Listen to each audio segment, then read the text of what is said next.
Rabun County. It's Roger Glenn with POS Realty, and we are really happy to be here today at Rabun County Bank with the world famous Amanda Harrold, who's the AVP of Mortgage Origination. Correct. Amanda, I'll start with a really difficult question. In terms of physical locations of the bank, where you're located, and then maybe the other bank location. Yes. So we have two Rabun County Bank locations. One is in Clayton, Georgia, right behind Burger King. The second location is in Dillard, Georgia, which Claude Dillard kind of runs that location, and it's right next to Reeves. We also have a subsidiary bank called Traditions Bank located in Cornelia. It is part of Rabun County Bank, and that is located in Habersham County as well. Yeah, great.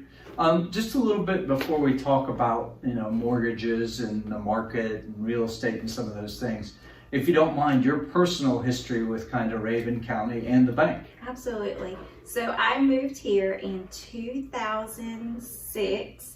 Right after college, I graduated from Western Carolina University, started working for Mountain Heritage Bank in 2007, which is now First American Bank and Trust. I was part of their credit underwriting compliance team and kind of ran the compliance department for First American Bank for 3 years before my departure, and came to Rabun County Bank to be their mortgage lender in 2015. Yeah. And have been here since then. Yeah, become a fixture of the community, so to speak, and pretty active to include on social media some things for the real estate community, talking about it. Yes. Yeah. So, you hear all kinds of things about the market these days, and the fact that it's a seller's market. And, I like to point out sometimes, but it's still a pretty good market for buyers. Absolutely. What's your assessment of kind of the current market conditions and why it is, in fact, still a good market for buyers? Yes. So everyone's biggest complaint right now is, oh, the prices are too high, it's oversaturated, et cetera, for the rates and for the pricing on houses. The reason why it's still a good market to buy a house is interest rates are so low. They're at historical lows, and because of that, versus 2 years ago, a mortgage for a primary residence, the rate could have been around 4.625%, versus right now we're below 3% on some products.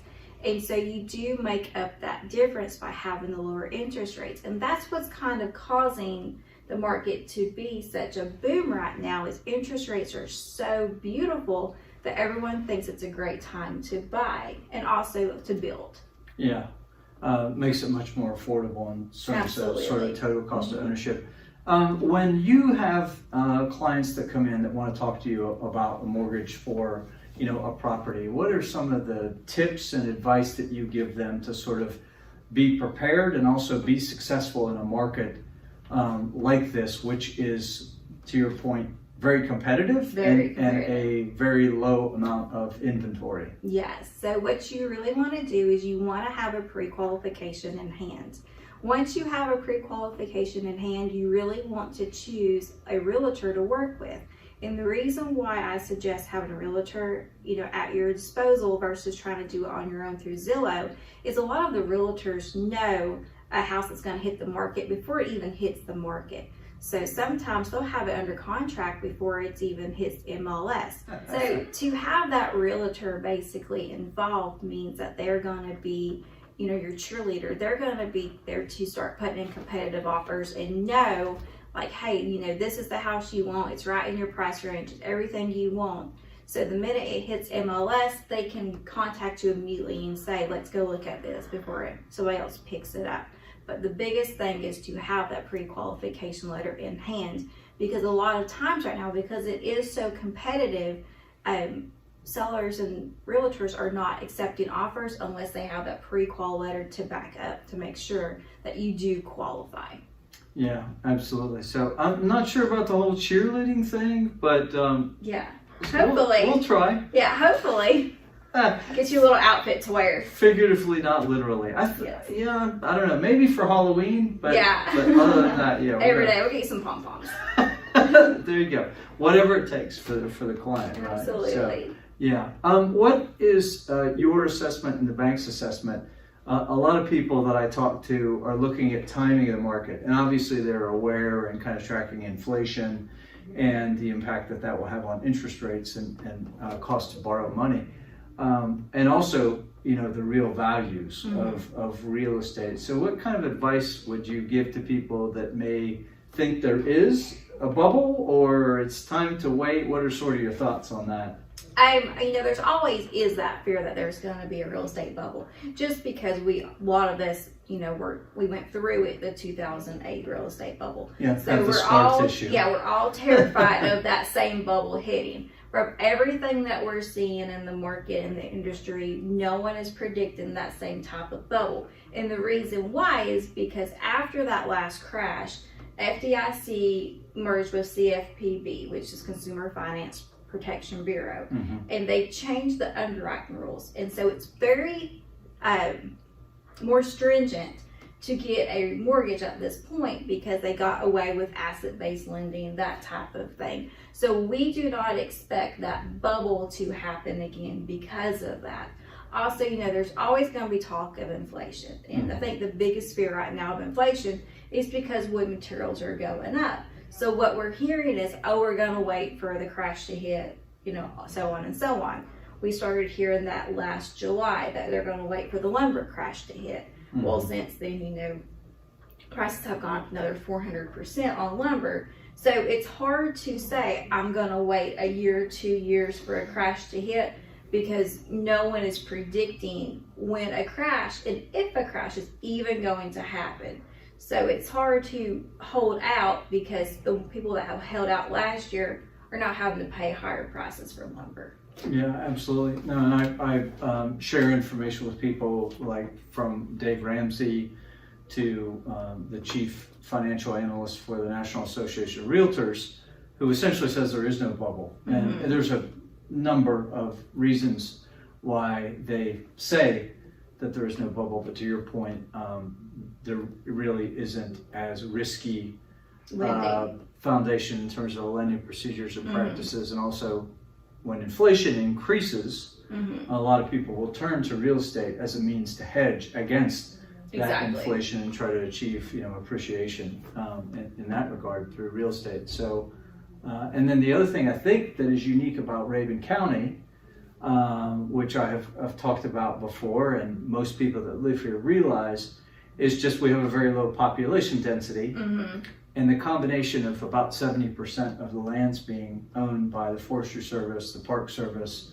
the power companies, and the topography, which makes it very difficult to build. Never like to say impossible. Just make it such, frankly, that our supply is never going to double, as a for instance, in any reasonable period of time. What about folks that are interested in buying land and then building later? What does that process look like, and what kind of advice do you give people that are thinking about sort of that classic build versus buy quandary? Because a lot of folks have tried to buy and haven't had success in doing it, and think, let me go buy land and build later. You talked about building costs, and the cost to build right now at least is very high. But what kind of advice do you give people, and from a financial instrument of borrowing, how does that work? Yes, so we are one of the banks that can lend on land and not have the requirement that you have to build on it immediately. We do let you hold your land for a while to pay it off, get a good equity value, that type of thing. We're also one of the last lenders that allow you to be your own general contractor. So we don't require you to have a builder complete your house. So you are able to do your own general contractor work. I did it for my own personal house. It's still standing. And so we do have that aspect still that a lot of banks kind of got away from in the recent years. For land, usually we require 25% down on the purchase of it. It's and it's done in-house. We have some great internal lenders, Claude Dillard, Karen Franklin, Dan Free, and Gary Keller. They handle all of the land lending. All I do the one-time construction to perm product, and I'll do the mortgages, but the land loans are handled in-house by that team. Yeah. What about someone that's interested? Historically, Rabun County's had a lot of vacation homes or second homes. Mm-hmm. I think because of COVID and the fact that people could work remotely and some other reasons, the full-time population sort of Rabun County has increased, relatively speaking. But how does that work for someone that truly wants a second home or maybe a property that they will occupy from time to time but use as a short-term rental if they can? So for second homes, you have to have 10% down payment. If it is an actual investment property, like you are going to rent it out to make income off of it, it's income producing, then the requirement is 15% down. And those are both for 30-year fixed rate mortgages. We do have the 15, 20, 25-year product available as well, but we kind of like to keep it at 30 years in case, you have a time where you can't find anybody to rent it. That way you're not in an income position where you can't make the payment. And how do rates compare between sort of primary residence and second home or investment property? Okay, so Fannie Mae did change the rules a little back, I think about 3 or 4 months back, saying that primary residences, you're always going to get the best rate, just because it's low risk. Because the last thing you're going to do is you don't want to lose your primary house, because then you're going to be homeless. The next level of rates is for second homes. They're a little bit more right now, just because they're higher risk, so the investors want to put some more weight against those. Mm-hmm. The investment properties, they do have the highest risk and the highest interest rates, and that's basically because Fannie Mae was not in the business to make commercial loans. And so they've basically said, okay, we'll allow investment properties to still be done, but we can't give them the same rates we're giving primary residences, just because they are higher risk. Yeah, okay. So that started about 3 or 4 months ago. You are going to see, a little bit of a higher rate for investment properties. But again, it's still super competitive, low. Yeah, compared to historical precedent. Yeah, it's still a very good rate. What are some things that you see folks may not realize that, the team of sort of professionals between the realtor and the lender kind of work to, as we progress towards closing and reach those milestones and contingencies and things that, because of the market, there are some thoughts out there that, buyers need to remove as many contingencies as they can from an offer in order to have the offer accepted, which may or may not be the right strategy, in my opinion. But in some cases, it represents risk. And in some cases, that risk may be objectionable to the lender. And so what are some of your thoughts about do's and don'ts, if you will, of making an offer? You talked about pre-qualification, sort of pre-approval process, but inspections, appraisal contingencies, what are some things that you would advise people to think about before they start just removing contingencies from offers? It's more about that individual's level of comfort. If they're comfortable doing those and taking those risks on, then absolutely. If they're first-time home buyers, etc., then with first-time home buyers, they're new to this whole world of buying a house, etc. They need to have a higher level of comfort. So for those, they're really going to have to sit down with the realtor, with family members, friends that have already purchased the house, and ask their opinions.